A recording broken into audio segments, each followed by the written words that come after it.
we've got a much bigger bubble now. And when this one pops because it's so much bigger, right? So then all of a sudden the Fed has to cut interest rates again. And now what happens to the dollar? Because see, the dollar has been rising these past few years because everybody thought, oh, the Fed's going to normalize interest rates. The Fed's going to shrink the balance sheet. When none of this stuff happened, when the Fed goes back to another round of quantitative easing, when they got to crank up the printing presses, when they don't shrink the balance sheet, but they blow it even bigger, right? It goes to $5.5 trillion, $6.5 trillion. I think the bottom's going to drop out of the dollar. I think the dollar is going to get killed, the opposite of what happened in '08. What's going to happen is we are going to go back at some point into another statistic recession. I mean, I think that we've kind of been in one this whole recovery because I don't think the government numbers are really that accurate.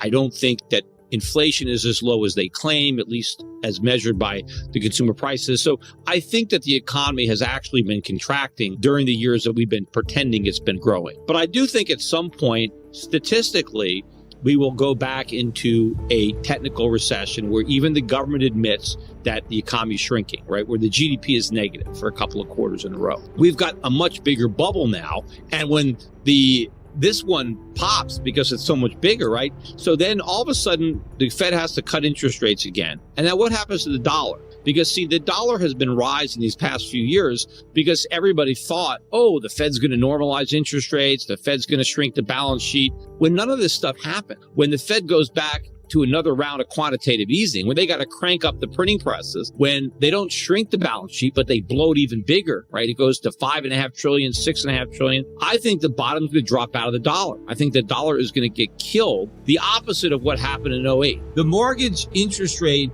is now so high in relation to where it's been that there's nobody who can now refinance their mortgage into a lower rate because everybody's got a better rate than what they can get now. And that refi lifeline has been a major lifeline for the economy because it's given households a source of income because you only refinance your mortgage if the result is a lower payment. And if homeowners are able to lower their payments through a mortgage refi, then they have extra money to spend because they're not spending it on their mortgage. They have more money to go shopping or whatever. And that additional spending goes into GDP. It also helps employment in the industries that are the beneficiaries of that spending. So this has been helping a bubble economy, an economy based on consumer spending. If consumer incomes are freed up from having to make mortgage payments, they have more money to buy other things. Well,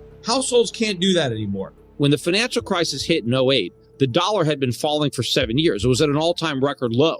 And then when the crisis hit, it actually caused people to buy the dollar. But I think this next crisis is going to be the big sell signal for the dollar. People are going to rush out of the dollar as the Fed has to go back to more QE, as people realize that this is what I said from the beginning. This is a monetary roach motel, right? The Fed checked us in and they ain't checking us out. There's no way to normalize rates. There's no way to shrink the balance sheet. And when people realize that this is a permanent situation, the bottom drops out of the dollar.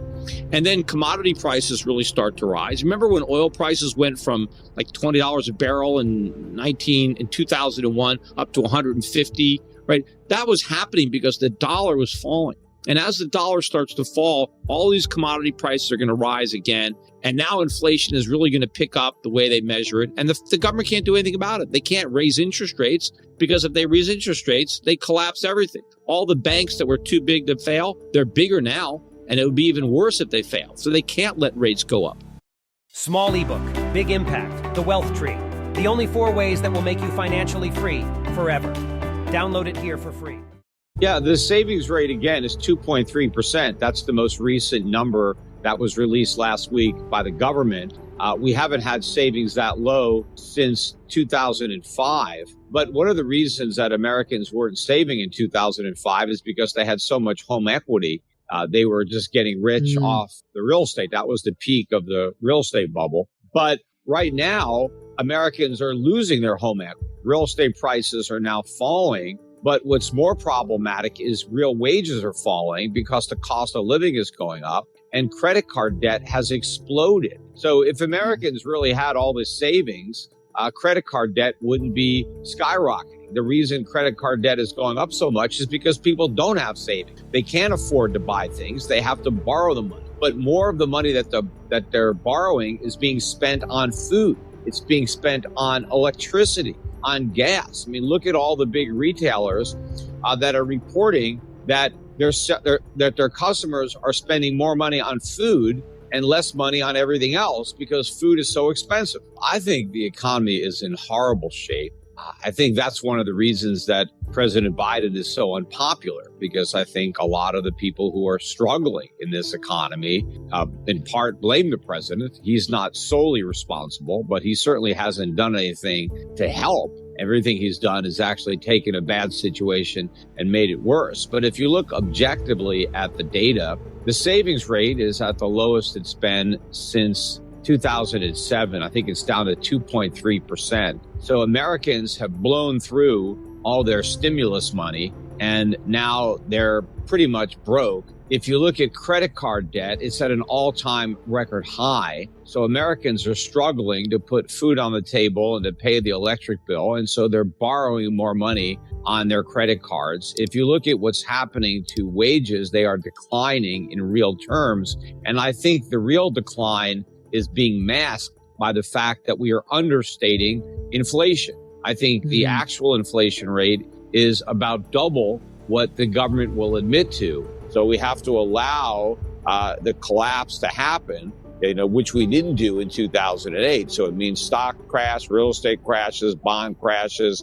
We have a lot of companies going bankrupt. We have government slashing spending and, defaulting on a lot of commitments. Now, I think real estate prices are starting to come down finally, but that doesn't mean that buying a house is cheaper. It's actually more expensive because the mortgage rates have gone up so much. But of course, when you buy a house, it's not just the mortgage payment. The insurance costs have gone through the roof. Maintenance costs, utility costs, other costs associated with home ownership have moved up dramatically. So even if the price of the house goes down, the cost of living in it is going way up. And that's why this financial crisis, and everybody is reluctant to label it a financial crisis, but it is much worse than the one that we had in 2008, because thanks to the mistakes that the Fed has made since that crisis, we have a much bigger bubble now. The Fed caused the bubble that led to the financial crisis of 2008, and then they inflated a bigger bubble to try to paper over those mistakes and kick the can down the road so that we wouldn't have to deal with the full consequences of resolving all those mistakes. And of course, we just compounded the problem with bigger mistakes. And now the U.S. economy is poised on the biggest economic disaster in its history. But the economic event that the banks can't handle is a big decline in the economy coupled with a rise in inflation. So if we have high inflation and recession at the same time, the banks are going to fail. And the problem is the public is going to want to withdraw its money from these banks because the banks are not going to be able to pay an interest rate anywhere near enough to compensate for the continued erosion of the value of their deposits through inflation. And of course, when people want to get their money out of the banks, the money isn't there. It's been lost. It's tied up in underwater mortgages. And so the only way that people can get their money is if the Fed prints it. But when the Fed prints it, it just destroys even more of the value. And so it accelerates the momentum for a spiraling inflation.